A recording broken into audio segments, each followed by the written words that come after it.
तो ये पट्ठे को क्या हुआ है, ये पैर क्यों दोबारा, क्या हुआ पट्ठे को? चंड ये जी, ये नया काम डाल गया जी। ओहो हो, दूसरे परिंदे सारे ठीक हैं? ये भी कुड़क हो गई है, ठीक है। चीनी भी कुड़क, चीनी के नीचे अंडे हैं, अंडे हैं चीनी के नीचे, निकालो। किसका है? काली का? ये निकाल के मशीन के नीचे जाकर रखो। ये चीनी भी बंद किए हुए हैं, ठीक है। ये चीनी हो गई, ये नई चीनी हो गई, ठीक है। पाको पट्ठा, हाँ ये सवा लखे की पट्टी ये नहीं आई, ठीक है। इसको भी खोल दो, ठीक है, ये भी खुली छोड़ दो। ये काला पट्ठा बड़े काले का सवा लखिया, ये कुछ बेहतर है जी। चलो ठीक हो गया, ठीक है। ये काले का बच्चा, ये काला पकड़ो, ठीक है, काला पकड़ो जल्दी जरा। अस्सलाम वालेकुम जी दोस्तों, छत पे भी आज काफ़ी दिन बाद परिंदों को नज़र मारने का मौका मिला है। मादियाँ अंडे उतार रही थी प्रिंस के साथ, और प्रिंस को भी काम पड़ गया हुआ है जी। वो असल में क्या करता है, छलांगे लगाता है जी दीवार से, कभी ऊपर चढ़ता है कभी नीचे। उसके एक पाँव में चंडी होती है। भाई गए हैं कपड़ा लेने के लिए, वो आते हैं तो साथ ही क्या करते हैं जी, प्रिंस का जो है पाँव वो बांधते हैं, इसको पहले साफ़ करते हैं। वही बात के जिस तरह पहले बता रहा था, अगर तवज्जो ना की जाए तो परिंदे ख़राब होते जाते हैं। सवा लखिया 10 दिन से वैसे ही मतलब उसका मैदे का मसला बना हुआ था, वो भी ठीक नहीं था। अब अल्हम्दुलिल्लाह कदरे वो भी बेहतर है। तो अब समझ लीजिए मैंने ड्यूटी शुरू कर ली है जी, कि परिंदों पे पूरी तवज्जो करते हैं जो घर पे पड़े हुए हैं, ठीक है। इनमें कोई कमी कोई मसला मसाइल ये जो बनता है, अब प्रॉपर टाइम दे के इनका ट्रीटमेंट करते हैं। क्योंकि प्रॉपर अगर ख्याल नहीं करेंगे तो परिंदे ख़राब होते जाएंगे, तो रखने का फ़ायदा कोई नहीं। अगर परिंदा मतलब उसकी सेहत ही अच्छी ना हो और वो किसी चोट लग जाए, कोई ऐसा मसला बन जाए, तो उसके रखने का हमें मेरे ख्याल से कोई फ़ायदा नहीं जी। तो अभी तैयब भाई आते हैं जी, तो प्रिंस का जो है पाँव बांधते हैं, आपको भी दिखाते हैं। इसी बहाने आपको पता चल जाएगा चंडी बांधने का तरीका। चंडी के लिए इलाज क्या है मैं वैसे आपको अभी बता देता हूँ तब तक, कि मैं चंडी के लिए क्या करता हूँ कि कोई ग्रीस, कोई ऐसी कोई ऑयली चीज़, कोई नरम करने के लिए कोई चीज़ नहीं बांधता मैं, बल्कि खुश करता हूँ, ठीक है। बैक्टीरिया होता है, ये अंदर रेशा बना होता है, गदूद टाइप बन जाती है जो लीक होती है, बाहर एक फिंसी नुमा कह सकते हैं मुंह बनता है, तो जो बाहर रेशा वगैरह जमता जाता है ना जी तली के बाहर, उसको हम चंडी कहते हैं। मैं स्प्रिट के साथ मतलब इसको बांधूंगा, 2-3 दिन स्प्रिट ऊपर डालूंगा, चंडी खुश्क हो जाएगी, हल्का हल्का छिलका उतरता जाएगा, दूसरी पट्टी तीसरी पट्टी तक ये वैसे ही खत्म हो। ये हमारी दीवार है जी, यहाँ से प्रिंस है, यहाँ से ऊपर चढ़ता है जी, ठीक है, और वापसी छलांग नीचे। क्योंकि कई मरतबा मैंने भी देखा था, मैं नीचे सेन में होता था तो मैं इसको मतलब डरा देता था ये नीचे उतर जाए, लेकिन ये हाइट बनती है कम से कम 3.5 से 4 फीट। तो इसका मतलब है कि 3.5-4 फुट से जब कोई 4-5 kg का परिंदा छलांग लगाएगा तो सारी बात है उसकी तली में चोट आएगी। इन चीज़ों का एहतियात करना चाहिए। वैसे यहाँ पे मैंने ना कोई जंगला वगैरह एक फ्रेम लगवाना है, वो तकरीबन 7-8 फीट तक लग जाएगा, तो उसका हमें ये फ़ायदा होगा कि परिंदे ऊपर नहीं चढ़ेंगे इंशाल्लाह। तो खैर तैयब भाई भी आ गए हैं, पाँव बांधते हैं, आपको दिखाते हैं, साथ में रहिएगा जी। अच्छा, सबसे पहले आपने भाई जी कपड़ा लेना है काटन का, ठीक है जी, थोड़ी सी जिसकी लेंथ थोड़ी सी ज़्यादा हो, ठीक है। उसको तकरीबन आप ये 1.25 इंच चौड़ाई रख के आप मेरे ख्याल से काट लें। ये ठीक है, खुल गया। ये आपने पट्टियाँ काट लेनी है। एक पाँव में बांधना है तो सारी बात है, एक 2 में बांधना है तो 2 पट्टियाँ आपने काट लेनी है। मैं खैर फ़िलहाल एक ही बनाता हूँ। ये काटन का कपड़ा है जी, ठीक है। इसको आप हल्का गीला कर लें ताकि पाँव पे ये फिट अच्छे तरीके से हो जाएगा। एक हमें धागे की ज़रूरत पड़ती है भाई, नलकी लाओ जी। तो मैं क्या करूँगा जी, ये कपड़े को हल्का फुल्का गीला करते हैं, गीला करके, और तैयब भाई वो रुई आ गई है, रुई हमें नहीं मिली जी। खैर इस कपड़े की मैं तय थोड़ी सी ज़्यादा बनाऊँगा, मैं अभी से आपको समझा देता हूँ जो तय हमने बनानी है। ये देखें, ठीक है जी, ये तकरीबन इतना, इसको फोल्ड करते जाएं आप, तकरीबन 1.25 इंच आधी इंच से थोड़ा सा ज़्यादा, जितना तली में एक टिक्की अच्छे तरीके से बन जाए, ठीक है। इसको हम 5-7-10 लपेट दे लेते हैं। लपेट देने का ये फ़ायदा, ये नीचे एक गद्दी बन गई, मतलब अगर रुई रखते तो भी ठीक था, तो ये रुई के तौर पे ये गद्दी काम करेगी। ये भी काटन है, ठीक है जी। तो इसको थोड़ा सा बढ़ा लेते हैं, क्योंकि चंडी वाले पाँव में थोड़ी सी दर्द होती है। जब नीचे ये गद्दी होगी तो परिंदा अगर भागे चलेगा फिरेगा, मादियों के साथ छोड़ा है तो ये क्या करेगा कि ये इसके पाँव में मतलब वो पेन नहीं होगी जो डायरेक्ट तली ज़मीन पे लगने पे होती है जी, ठीक है। ये हमारी गद्दी बन गई है, इसको थोड़ा सा गीला कर देते हैं भाई, पानी दो थोड़ा सा। ये जी गद्दी हमने भिगो ली है, ठीक है जी। थोड़ा सा पानी नीचे इसको गीला सूखा कर लेते हैं भाई, पट्ठा लाओ।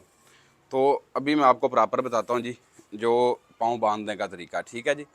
ये जी आपको मुर्गे का पाँव दिखाता हूँ। ये देखें, ये तली बिल्कुल साफ़ है मुर्गे की, ऐसे हल्का सा बस निशान सा है जी, ये बिल्कुल साफ़ है।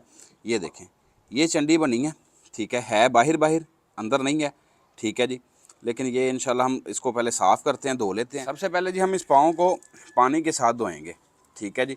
ऊपर गंद शंद जो लगा है वो साफ़ कर लेंगे धोने से। ये भी फ़ायदा होगा, हमें पता चल जाएगा कि चंडी गहरी कितनी है। ठीक है जी, उसमें कोई रेशा है या ब्लड है या क्या चीज़ आ रही है। पाँव हमने साफ़ कर लिया, जिसके बाद हम ये स्प्रिट, ये आप देख रहे होंगे। ठीक है जी, ये हम थोड़े से कतरे इसके ऊपर गिरा देते हैं। ठीक है, ताकि जाते ही अपना काम शुरू करे। ये जरासीम कश होता है, खुश्क भी करता है ज़ख़म को। असल में जरासीम ये नहीं लगने देता। ठीक है जी, बैक्टीरिया वगैरह बढ़ने नहीं देता जी। ठीक है, अब ये पाँव बांधने का तरीका। ठीक है जी, उम्मीद है कि आपको बेहतर अंदाज़ा हो जाएगा। ये टिक्की यहाँ पे रखी, ये आम रूटीन में भी जब पाँव बांधे तो आपके काम आएगा। ये छोटी उंगली के नीचे से गुजारना हमने जी। पाँव असल में ठीक तरीके से बांधे जाएं, परिंदा इजी रहता है चलने फिरने में, उसको दिक्कत नहीं होती। ये फ्रंट वाली साइड से हमने क्रॉस लिया जी। ठीक है जी, फिर ये दरमियान वाली उंगली के साथ ये क्रॉस करवा दिया। ठीक है जी, उसके बाद फिर नीचे से गुजारेंगे। ये आप देखते जाएं, पट्टी को अच्छे तरीके से खोल के रखना है। ये आप देखें, फिर हमने दूसरा क्रॉस पहला इधर निकाला है जी, दूसरा इस तरफ निकालेंगे। ये आप देखें, जब इस तरफ से निकाला है तो फिर इसको छोटी उंगली के नीचे से ही क्रॉस करवाएंगे, ऊपर से नहीं, क्योंकि सिर्फ तली वाली जगह पे ये कपड़ा रहेगा। ये आप देख लें।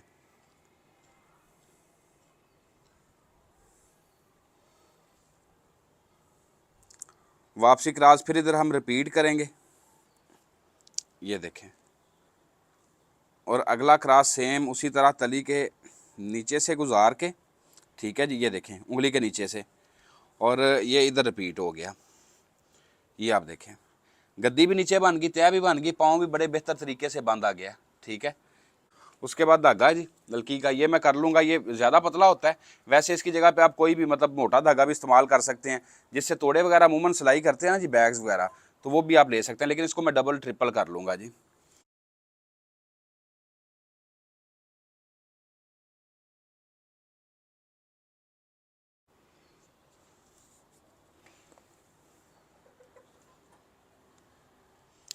धागा मैंने 4 गुना कर लिया जी। ठीक है, ताकि ये थोड़ा मजबूत हो जाएगा। ये आप देख रहे होंगे, मजबूत होगा तो मुर्गा अगर नोके शोके मारेगा भी तो तंग नहीं होगा। ये थोड़ा सा आपने इजाफी इधर छोड़ना है इसका सिरा बांधने के लिए। यहाँ पे रखें, एक क्रॉस आप ये दें, सेम जिस तरह कपड़े का क्रॉस दिया है। दूसरा क्रॉस इधर से आ गया, सामने से गुजारें। फिर तीसरा क्रॉस वापसी, थोड़े से फासले पे हमने। ठीक है जी, फिर ये क्रॉस आ गया जी, चौथा अगेन, और ये फिर आ गया जी इधर से। ये देखें, और इसके बाद इसको आमने सामने, ये थोड़े से सिरे हमारे पास बच गए हैं तो इसको अच्छे तरीके से बांध देते हैं जी। 2-3 घंटे दे दें। ठीक है जी, इतना बहुत है।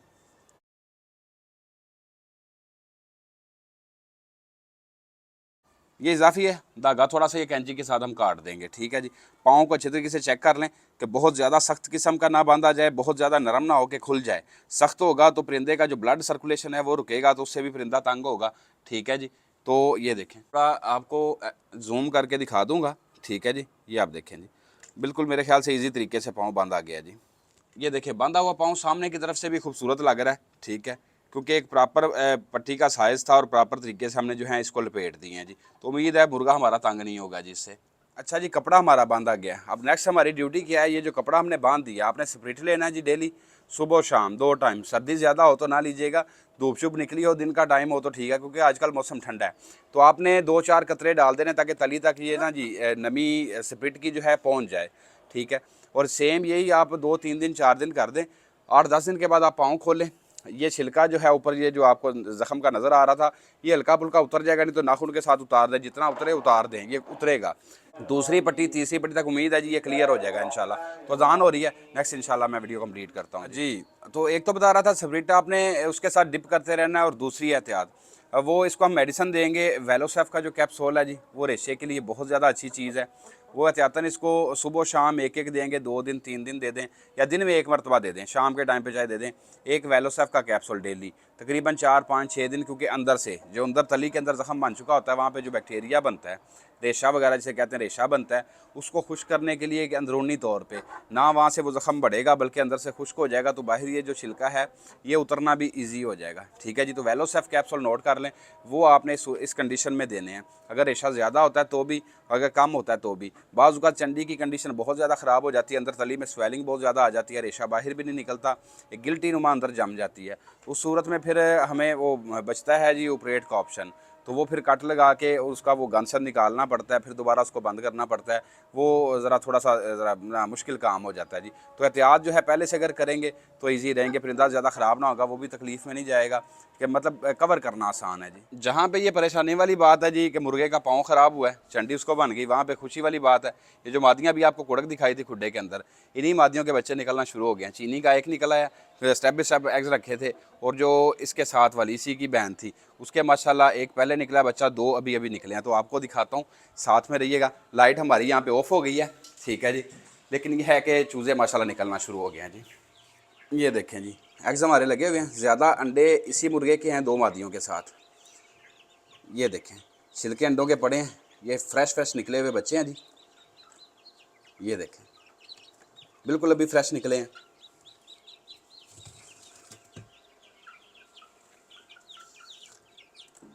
वो चूज़े हमारे जी जो कल से निकले हुए हैं जी, आप चेक करें, ये मैंने उठा के नीचे छोड़ दिए थे। ये इंशाल्लाह अल्लाह खैर करे हमारा ब्रीडिंग सिस्टम, ये जो इस प्रिंस के बच्चे पहले हमारे पास निकलने वाले बच्चे 5-6 थे, उसके बाद ये माशाल्लाह क्लच आ रहा है जी। ये देखें, ये हमारे पास प्रिंस के बच्चे ऑलरेडी निकले हुए हैं जी। ठीक है, तो ये सारे काले रंग में, काली नलियों में, काली पीली नलियों में ये इंशाल्लाह बनेंगे। आप देखें जी, ये जी प्रिंस हमारा लंगड़ा शेर बन गया थोड़े दिन के लिए, लेकिन इंशाल्लाह ये ठीक हो जाएगा। ये मादियाँ सवा लखिए की पट्टियाँ माशाल्लाह, फिर वो दूसरी पट्टी जिसका नाम कालो, और ये भी सवा लखी की पट्टी। ये काली पट्टी जो है राइट साइड वाली, और ये दोनों बाजरियाँ, ठीक है, ये बहने हैं। इस बाजरी की खालियाँ माशाल्लाह आप देखें, वो चेक करें जी, प्रिंस माशाल्लाह अब ठीक है, ये इंशाल्लाह जल्दी फिट हो जाएगा। मुर्गियों को बुला रहा है। दूसरा हम थोड़ा सा खुराक पे बात कर लेते हैं कि ब्रीडर्स जो पेयर्स हैं उनको क्या दे रहे हैं हम। आजकल तो सिर्फ एक टाइम रोटी के टुकड़े सुबह के टाइम पे, और शाम के टाइम पे हम दे रहे हैं जी बाजरा। ठीक है, और लेकिन आइंदा खुराक इनकी चेंज करते हैं। मेरे ख्याल से कोई इजाफी होना चाहिए। ये मसरूफियत की वजह से कुछ दिन मैं इनको कुछ मतलब एक्स्ट्रा कुछ कर नहीं सका, तो मेरे ख्याल से थोड़ा बहुत सालन वगैरह, रोटी के टुकड़े और चावल वगैरह, कभी कभी सलाद, मतलब पत्ते वगैरह। जब से भैंस प्लाट पे गई है ना जी, तो इनका सब्ज़ा चारा वो बंद हो गया। आइंदा क्या करेंगे, हम थोड़ा सा चारा उधर जब प्लाट पे गए ले लिया साथ में, तो इधर घर पे ले आए, साथ में आके इन परिंदों को भी देते रहे। तो ये भाई बाजरा धोने के लिए गए हैं जी, परिंदों को डालते हैं। ले हैं जी, ये भिगोया था हमने तकरीबन को घंटा डेढ़ पहले, तो अभी थोड़ा सा ये नरम हो गया है। वैसे भी मट्टी शट्टी इसकी दूर हो गई है, तो अभी ये परिंदों को देते हैं। आधे परिंदों को मेरे ख्याल से तैयब भाई ने डाल लिया, थोड़े रह गए हैं, तो इनको ये डालते हैं जी। तैयब भाई डालो बर्तनों में, बल्कि इनको एक बर्तन में डालो। ठीक है जी, दाना इनको रख दिया जी, अब अपनी बारी बारी के साथ खाते रहेंगे। एक दूसरे से डरते हैं परिंदे, फिर जो होते हैं ज़ोर में, वो क्या करते हैं, पहले वो खुद खाते हैं, उसके बाद नंबर आता है दूसरों का। हमारे जी चीने चूज़े भी माशाल्लाह काफ़ी बेहतर जा रहे हैं। जो शुरू में बड़े कमज़ोर रहे थे, अब कदरे बेहतर हैं। वो काले मुर्गे के बच्चे हैं दोनों, पट्ठी और पट्ठा, वो अब माशाल्लाह उन्होंने थोड़ी सी हाइट अपनी बढ़ाना शुरू कर दी है, चेहरे की रंगत थोड़ी सुरख करना शुरू की है। उम्मीद है कि जैसे जैसे मौसम बदलेगा अब वो भी फिट हो जाएंगे इंशाल्लाह। वैसे भी अब मतलब घर पे अब टाइम देना नियत की है, तो अब प्रॉपर खुराक पट्ठों के लिए तैयार करूँगा, आपसे वो भी शेयर करूँगा। ठीक है जी, कि इनको अब क्या देना है, और इनको इंशाल्लाह पट्ठों को जो है ना जी वो फिट करना है इंशाल्लाह लाजमी। जोड़ी देखें, आपको वाज़ह फ़र्क इनमें नज़र आ रहा होगा जी। हाइट भी इन्होंने इंक्रीज़ किया, चेहरे की रंगत भी अब बेहतर है। ये अब देखें माशाल्लाह, चीना बच्चा देखें, पहले की निस्बत काफ़ी बेहतर नज़र आ रहा है। ये जोड़ी भी इंशाल्लाह फिट हो जाएगी। पट्टी की जो बॉडी शेप है बड़ी खूबसूरत है जी। जी दोस्तों, तो मुझे इजाज़त है, नेक्स्ट इंशाल्लाह वीडियो लेके हाज़िर होता हूँ। बहुत शुक्रिया जी, अस्सलाम वालेकुम।